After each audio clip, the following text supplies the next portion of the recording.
Bienvenue dans cette nouvelle exploration où on plonge aujourd'hui dans un sujet crucial en trading, mais souvent un peu mis de côté par les débutants, le money management. Ah oui, la gestion du capital. C'est vrai que c'est pas le sujet le plus glamour, mais c'est tellement fondamental. Exactement. On va s'appuyer sur un guide, leçon de money management pour traders débutants, qui dit en substance que c'est ça, la vraie différence entre celui qui dure et celui qui disparaît vite fait des marchés. C'est tout à fait ça. Ce guide, même s'il est pour les débutants, touche à des vérités universelles.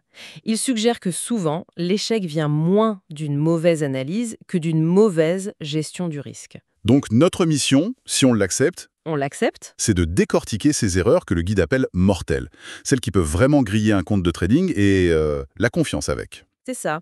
Et il y a cette idée forte dans le texte, une bonne gestion peut rendre rentable une stratégie juste moyenne. Alors qu'à l'inverse, la meilleure stratégie du monde, sans money management, Elle est vouée à l'échec. C'est aussi simple que ça. bon allons-y. Première erreur mortelle selon notre source. Alors, la plus classique, sans doute, risquer beaucoup trop de son capital sur un seul trade. Ah, le coup de poker, genre miser 5%, 10%, j'ai même lu parfois 50% sur une seule opération parce qu'on la sent trop bien. Exactement. Le fameux trade sûr. Le guide explique bien la psychologie derrière, hein. On a une illusion de contrôle, l'ego qui veut avoir raison, et puis souvent, de l'impatience. On veut gagner vite. Et on oublie que le marché, lui, il s'en fiche de nos certitudes. Complètement.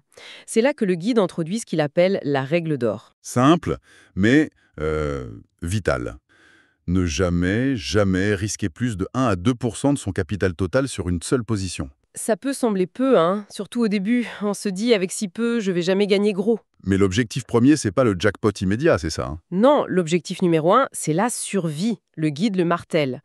En risquant peu à chaque fois, on peut se permettre d'avoir tort. Même plusieurs fois de suite. Oui, l'exemple donné est parlant.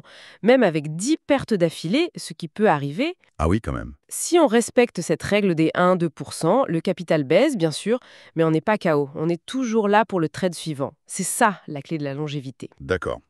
Donc, base numéro 1, maîtriser ce risque par trade. Erreur numéro 2, qui est un peu liée, C'est de négliger le stop loss, voire de ne pas en mettre du tout. le fameux ordre qui coupe la position si ça part dans le mauvais sens. Pourquoi on ferait ça? Ne pas en mettre? Souvent, l'excuse, c'est «Oh, je suis devant mon écran, je surveille, je couperai si ça va mal». Le guide dit que c'est une illusion très dangereuse. Pourquoi? Parce qu'au moment critique, les émotions prennent le dessus. Exactement. La peur de réaliser la perte, l'espoir un peu fou que ça va se retourner juste maintenant. Sans cet automatisme, on perd le contrôle. Le guide utilise une image assez parlante, la ceinture de sécurité en voiture. C'est ça. On la met même si on n'a jamais eu d'accident. Surtout si on trade activement, si on conduit vite sur les marchés. Le stop-loss, c'est la protection de base. Indispensable. Ce qui nous amène logiquement à la troisième erreur, qui est une sorte de contournement du stop loss. Oui, c'est l'erreur de déplacer son stop loss vers le bas, enfin dans le sens de la perte, quand le prix s'en approche, pour laisser respirer le trade, comme on dit parfois. Ah, celle-là, elle est vicieuse. On voit le prix descendre vers le stop, on commence à stresser. Et on se dit, allez, je le baisse un peu, ça va sûrement remonter juste après. Ce serait bête de sortir maintenant. Les guides analysent ça comment? C'est la peur de perdre qui prend le dessus sur le plan initial? C'est ça. C'est la peur de perdre, mais aussi parfois la peur de rater le rebond si on sort trop tôt. Le fameux FOMO, Fear of Missing Out. Et le résultat, d'après le texte? C'est souvent catastrophique. Une petite perte, qui était prévue et acceptée dans le plan, se transforme en grosse perte. L'espoir remplace la stratégie. Donc la règle du guide est stricte là-dessus. Absolument. Un stop, une fois qu'il est placé selon l'analyse initiale, on n'y touche plus jamais. Pour augmenter la perte potentielle, jamais. Par contre, on peut le remonter pour sécuriser des gains, si le trade va dans le bon sens. Ça, le guide le mentionne. Ah oui, tout à fait. Ça, c'est une technique de gestion active. Remonter son stop pour protéger les profits, c'est même recommandé dans certains cas. Mais jamais l'inverse. Jamais donner plus de marge à une position perdante. C'est clair. Erreur numéro 4. Ne pas avoir de limite de perte maximale pour la journée. Là, le guide est assez direct. Un trader sans cette limite, c'est une bombe à retardement. Ouch. On imagine le scénario, une mauvaise journée qui tourne au cauchemar. C'est exactement ça. Le cycle décrit, c'est une ou deux pertes, frustration, puis cette envie de se refaire tout de suite. Le revenge trading. Voilà. Et là, souvent, on augmente les mises, on prend des trades qu'on n'aurait jamais dû prendre, on sort complètement du plan. Et la journée se termine avec un compte qui a explosé. Ou presque. C'est le risque. Pour éviter ça, l'astuce pro du guide est simple, hein, mais il faut s'y tenir. C'est quoi? Fixer, avant de commencer la journée, une limite de perte absolue, en pourcentage du capital. Par exemple, 2% ou 3%. Et si on atteint cette limite? On arrête tout. Le guide est formel. On ferme toutes les positions, on éteint la plateforme. Fin de la journée de trading. Point. Même s'il reste des heures avant la clôture? Même. C'est une discipline de fer. C'est un coupe-circuit pour stopper l'hémorragie et éviter la catastrophe émotionnelle et financière. D'accord. C'est une règle de survie, encore une fois.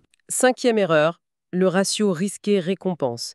Ignorez ce concept. Oui, le fameux risk-reward ou RR. C'est le rapport entre ce qu'on espère gagner sur un trade et ce qu'on accepte de perdre si ça tourne mal. Et là, le guide oppose un peu la mentalité du débutant et celle du pro, c'est ça? Oui. Le débutant cherche souvent à avoir raison, à prédire le marché. Il veut des trades gagnants. Alors que le pro? Le pro, lui, il cherche des trades rentables. La nuance est importante. Sa question clé, c'est pas juste est-ce que ça va monter, mais si ça monte, je gagne combien? Et si ça baisse, je perds combien? C'est ce ratio qui compte avant tout. C'est un critère majeur. Est-ce que le jeu en vaut la chandelle, en gros? Et le guide donne une règle chiffrée. Oui, une règle clé. Ne jamais prendre un trade si le ratio risque-récompense est inférieur à 1 pour 2. C'est-à-dire? Ça veut dire que le gain potentiel que vous visez doit être au moins le double du risque que vous prenez, mesuré par votre stop-loss. Si vous risquez 50 euros, vous devez viser au moins 100 euros de gain. Ah oui, c'est intéressant. Parce qu'avec un ratio comme ça, Même si vous n'avez raison qu'une fois sur 3, par exemple, vous pouvez être rentable. Parce que quand vous gagnez, ça compense largement les fois où vous perdez. c'est contre-intuitif pour un débutant qui veut juste avoir raison le plus souvent possible. Tout à fait.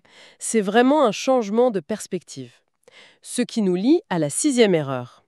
Laisser les émotions décider de la taille des positions. Le sizing. Encore les émotions, décidément. Comment ça se manifeste ici? Le guide décrit 2 cas typiques. Le premier, c'est l'euphorie après un beau gain. On se sent super fort, on a l'impression d'avoir tout compris. Et hop, on double la mise sur le trade suivant.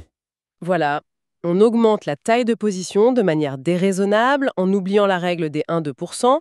L'autre cas, c'est l'inverse, la revanche après une perte. On est énervé, frustré. Et on veut récupérer l'argent perdu tout de suite, donc on augmente la mise aussi, en prenant des risques énormes. Trading émotionnel pur. Le guide dit quoi? Comment on doit déterminer la taille de position alors? De manière froide et mécanique, avant chaque trade.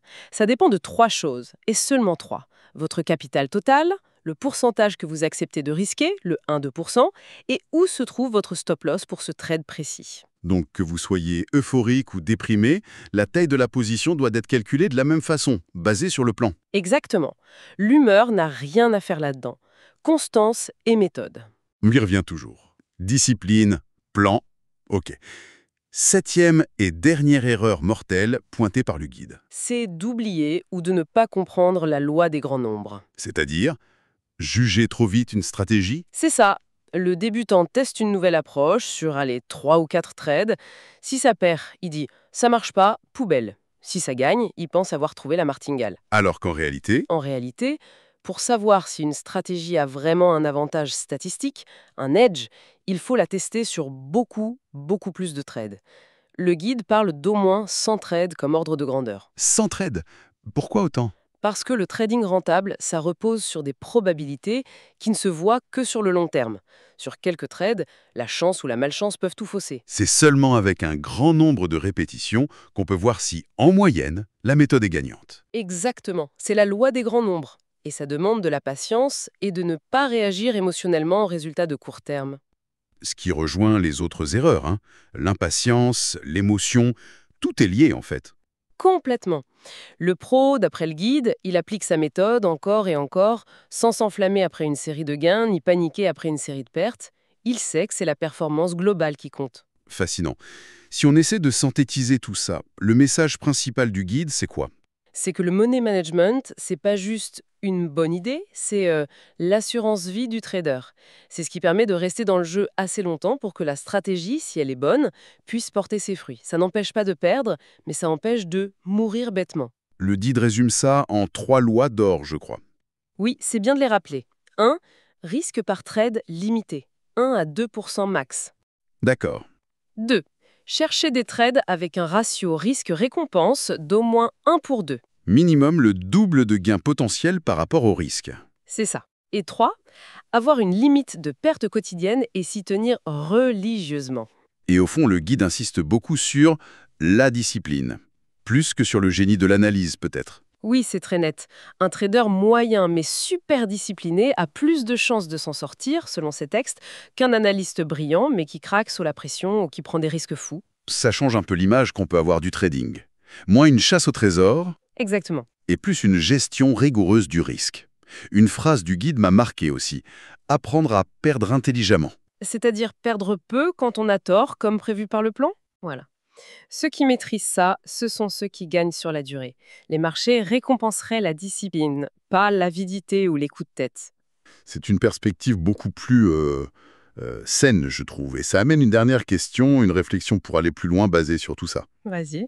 Si cette discipline personnelle est si centrale, peut-être même plus que la stratégie technique elle-même, comment on peut savoir si on l'a, cette discipline, ou comment on peut la développer avant de risquer son argent et de se retrouver face à la pression réelle des marchés? Excellente question. Comment évaluer sa propre capacité à suivre des règles strictes quand l'argent, l'ego, la peur, l'espoir s'en mêlent? Comment on se prépare psychologiquement à ça? Peut-être en commençant petit, en s'entraînant sur des comptes démo, mais en appliquant les règles comme si c'était réel. Je ne sais pas.